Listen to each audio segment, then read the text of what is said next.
short-lived level in the Kenyan educational structure if the recommendations by the Presidential Working Party on education reforms are implemented to the letter.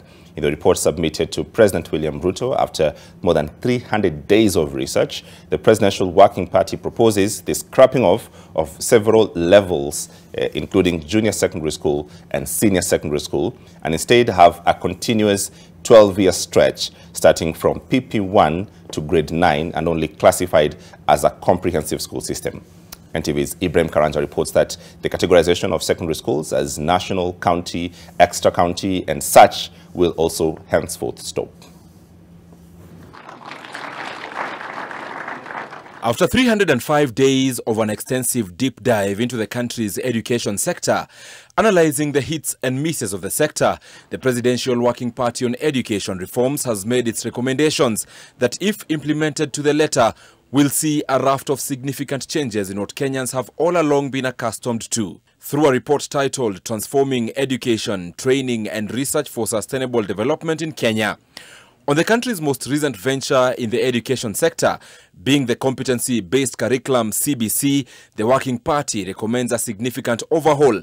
This is after establishing a myriad of challenges affecting the venture that, despite CBC providing learners with relevant competencies and values for life, challenges on its implementation threaten to wipe out its gains.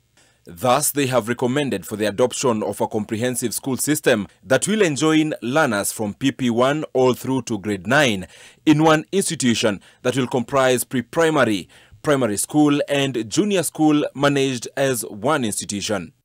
This will not only drop the references junior and senior in secondary schools, but will also effectively alter the current structure where junior secondary schools, though domiciled in primary school compounds, have been having an independent way of management and an independent head teacher. The second key recommendation is the prioritization of investing in foundational learning to avert future crises in education. This, they say, will ensure essential blocks for acquiring higher order skills. Learning areas are also likely to be reduced at the lower primary, upper primary and junior school level, with the KICD advised to reduce the numbers from 9 to 7, 12 to 8 and 14 to 9 learning areas respectively. The learning areas at pre-primary will be 5, while there will be 7 learning areas in senior schools. We will also see the stoppage of categorization of secondary schools from the current national, extra county, county and sub-county schools to a categorization based on career paths for senior schools. In view of the CBC realities, capitation may also change to see students at pre-primary get 1,170 shillings, 2,238 shillings for primary level, 15,043 shillings for junior school, 22,527 for day senior schools and 19,800 shillings for day SNE schools, while learners in boarding SNE schools will get 38,280 shillings. Other recommendations include the establishment of the Kenya School of Teacher and Education Management (KASTEM) to coordinate in-service training, and the Kenya Teacher Training College (KETTC) to undertake administration of all pre-service teacher training.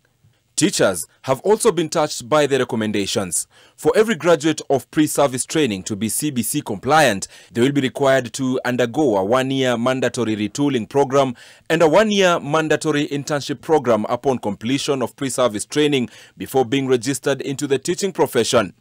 There could also be a return of the yesteryear's practice in which learners were subjected to spending time with the NYS before proceeding to higher education.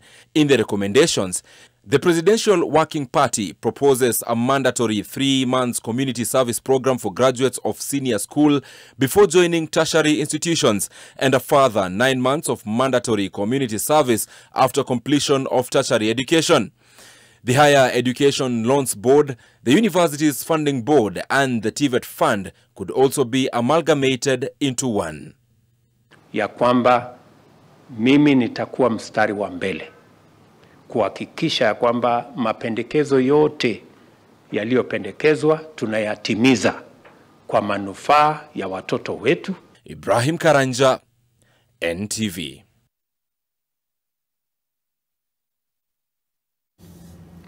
Well, and tonight, President William Ruto is talking tough